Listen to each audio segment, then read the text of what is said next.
Now then, guys, welcome to Raining in Horse Racing and the first in the series of our National Hunt Ante Post series, which we're coming to you every Monday, where we're going to be discussing all the Ante Post betting currently available across a variety of different races.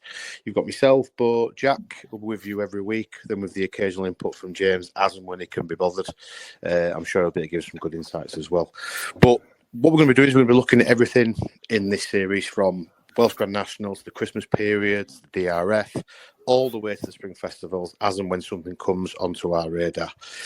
We wanted to start the first show of the Ante Post series with a bit of a bang, so we thought we'd just go straight in with our current Cheltenham Festival Ante Post selections. There might not be many to start off with, but we thought we'd try and start off with something that we know a lot of people do tend to have a look at early doors or as early as they possibly can. So, Bo, Jack, great to have you on with us. And like I said, this is a series actually I'm looking forward to doing over the next couple of months and try to find the value, try to look at which horses will be racing where. And I know you guys are keen Ante Post punters as well. So, Bo, I'll just start with you. What's sort of your approach to the Ante Post betting and things like just for people that are listening? Yeah, so my approach would be trying to build a bit of a book on each race. Trying to ensure that come the day I've got the protagonists, the main protagonists sort of at bigger prices. So on the day I'll be hoping that the sort of 7 to 4 fav I've got in my book at somewhere 10 to 1 plus, that sort of thing. And just sort of throughout the season rolling up with other things that I see an opportunity in. I mean, if you follow my Twitter, you would have seen the stupid bets that I've got on at different points, but I have got one that I want to mention later on, so keep an eye out for that. Spot on, Jack. Are you sort of similar? Do you try and like get a book as much or as many horses as you can within a book for the festivals or things like that, or do you just basically jump on it as and when you see it? Yeah, well, I do it pretty similar to Bob, but a bit different. I try and find myself 5 or 6 singles that I know are guaranteed to run in the race and go down that route. I'll keep chipping away at them each year unless they've let me down or obviously they're injured. But I'll just try and hammer into those singles and like they'll be my big bets of the week. But then I'll try and play around it. So I'll try and say, for instance, that the Champion Chase this year, I think for El Fabiolo around 6 to 1. And then I had like my saver on Captain Guinness and John Bon. Obviously, John Bon hasn't went. He was pulled, but Captain Guinness has won. So I've tried to get value with it. El Fabiolo was one of my big bets last year, but obviously it never went to plan. But I had it covered with John Bon and with Captain Guinness, and obviously Captain Guinness has won. So it's covered me, and I've ended up with a decent profit. So I'll try and aim towards 6 or 7 strong singles, and then work on. I call them outsiders too.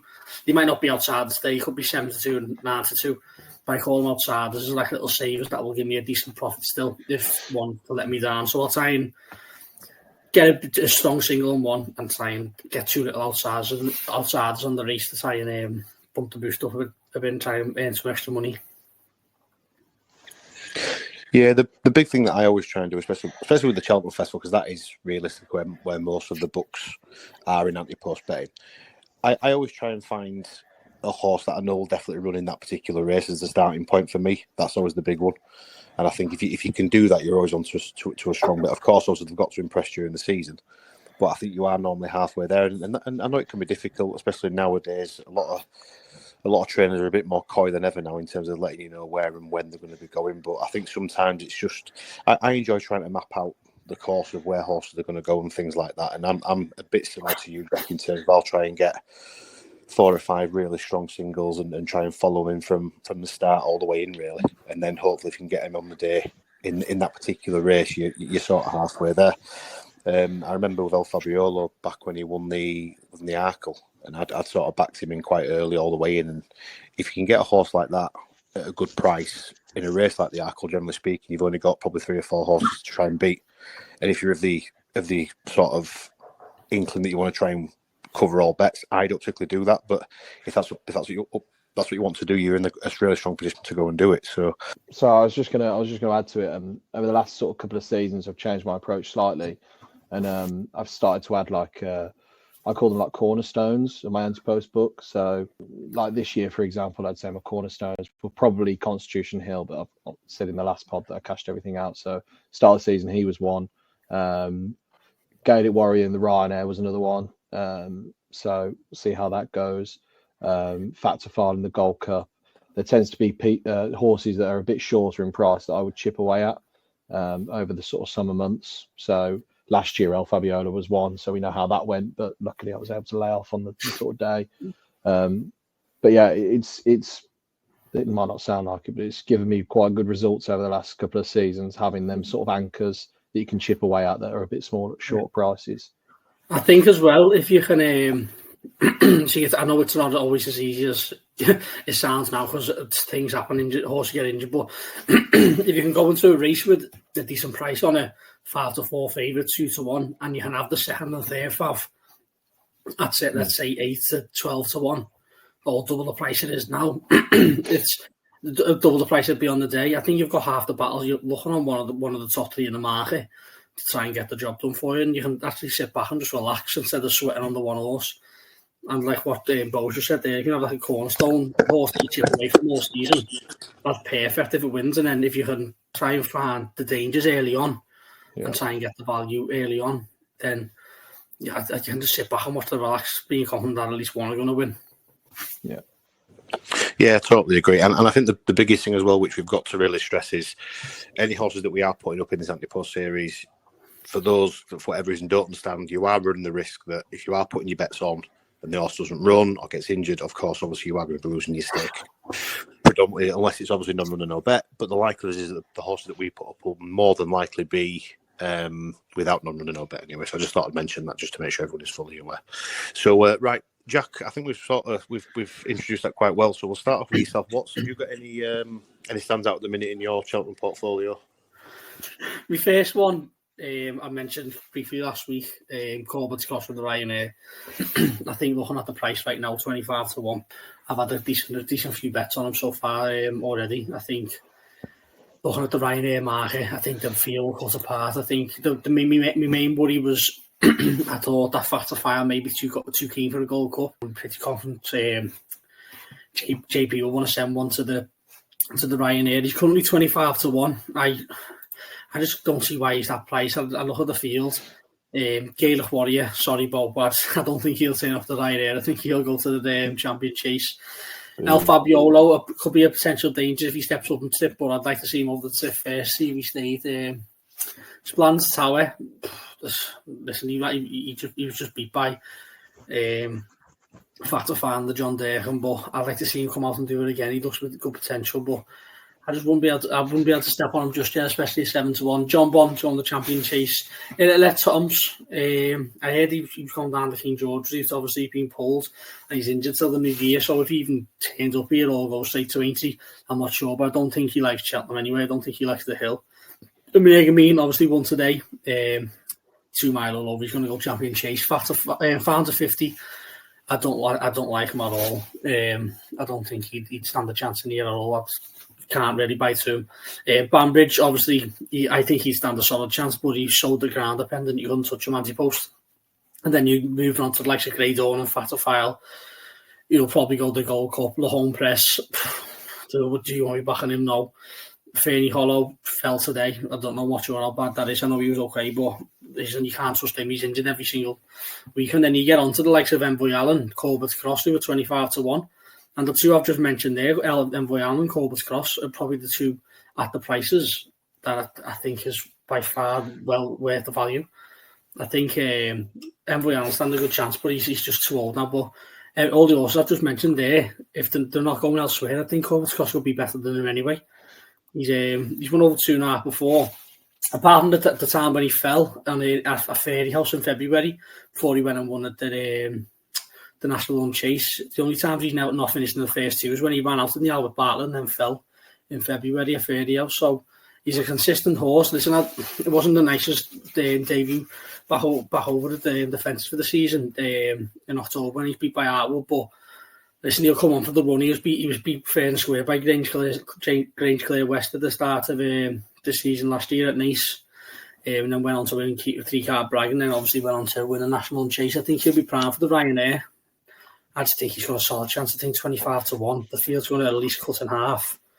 And when he wins the race, he'll half in price already. So I just think each way, 25-1's huge. I think I agree. I think it's a massive price for a horse that's so clearly talented. It's a horse that I've liked a lot, and I haven't backed the 25-1, but I think I will do before this goes out, because I do agree with a lot of what you say. The other thing I put on my Twitter not that long ago about JP splitting them up, because obviously they get the main say, and I won't put anyone off the JP sort of fact file Corbett's Cross double. I think that's a nice double to go to war with. It was an Ante Post double that landed for me last year, so I think it's a nice one to go with, because I think that 25-1 is just overpriced. It's not one of us I'm going to put up, because I know you put it up, Jack, but I think exactly what you just said. They're both, there's going to be that much of the horses that have to get split up. He seems the obvious one, which might just drop into that 2.5 category. And obviously he looked well last year in the National Hunt Chase, but he does look like a horse that's quite versatile. So I don't think I'd put anybody off backing 25-1 at all on that. Cause like you say, Jack, I can see it coming flying down as well if he has a good run first time out. I can just see that if you just have to, if you look through the field, you can cancel out 5 or 6 horses straight away. And if you do that in your own head, you're talking him 16-1 shot already.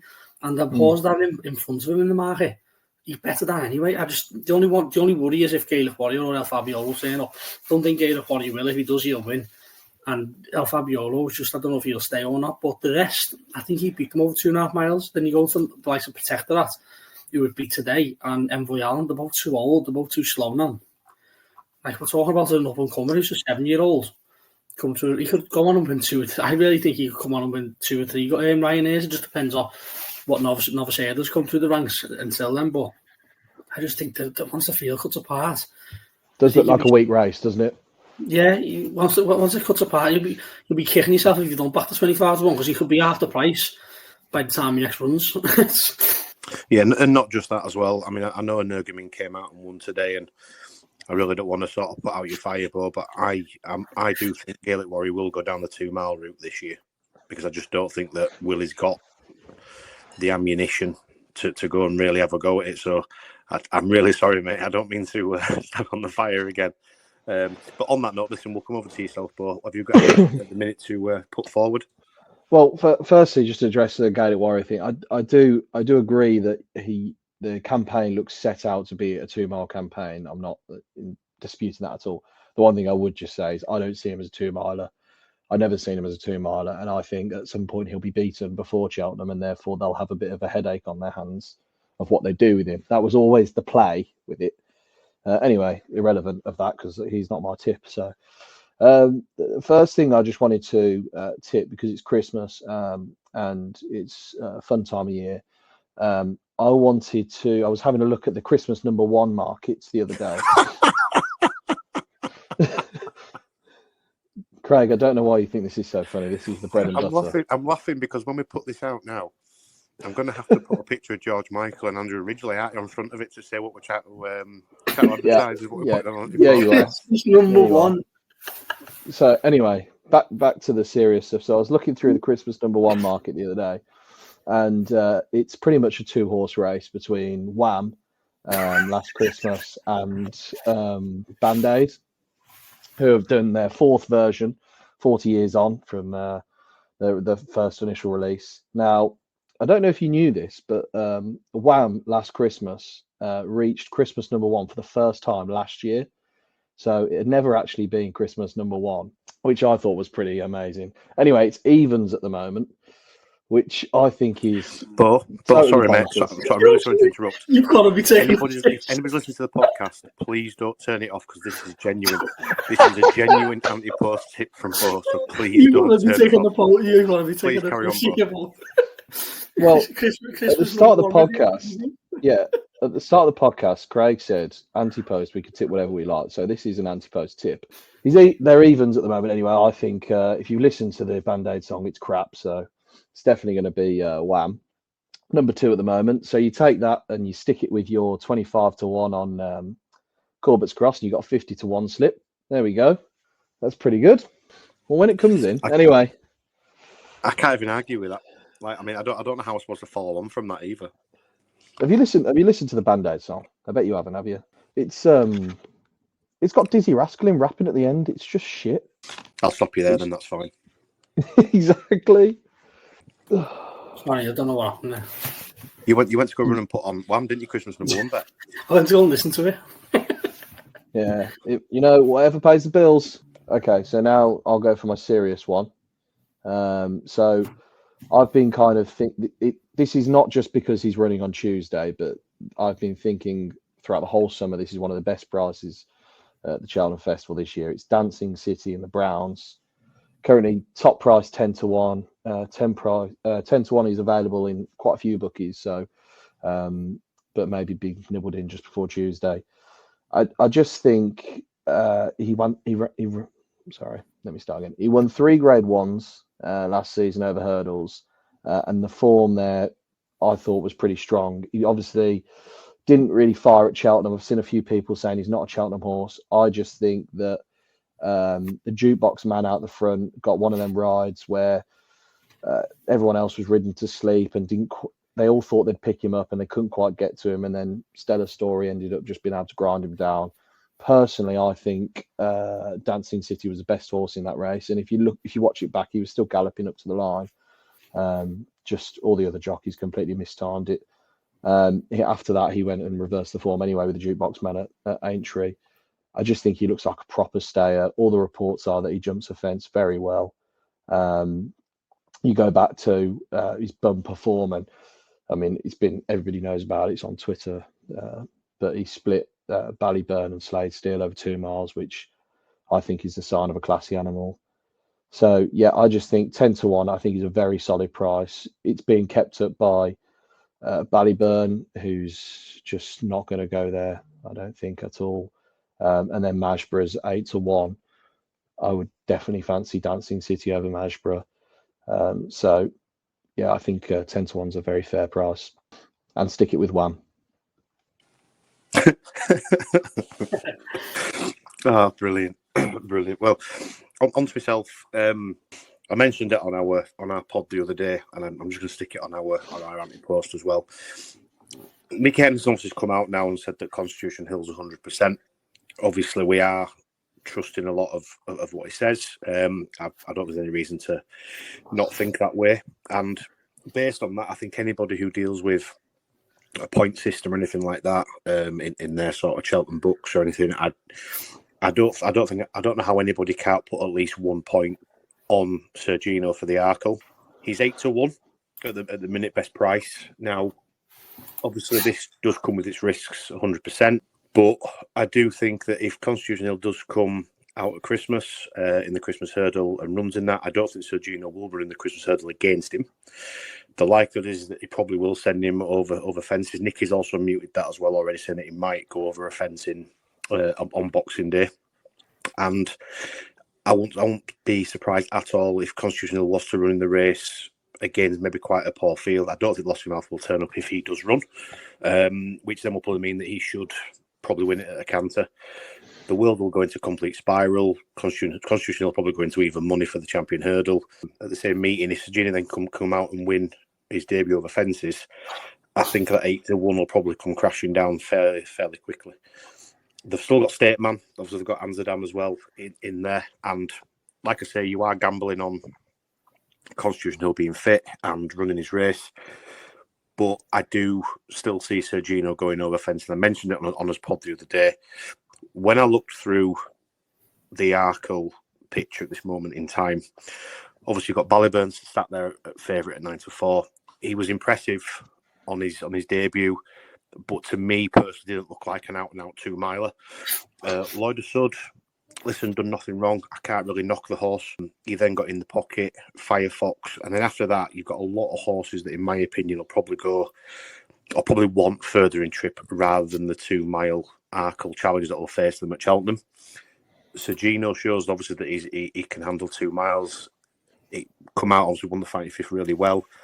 And again, all the report sides that he schooled exceptionally well over fences. So I think if he can come out and impress, I don't see the 8-1 lasting very long at all. And for me, at this moment in time, I think it's worth a gamble of anybody's points in any portfolio that you want to put together. I think worst case scenario, if you lose a point, I don't think you're that bothered, but I think you could be sat on a really nice bet if things just fall into place at Nicky's. So that would be mine.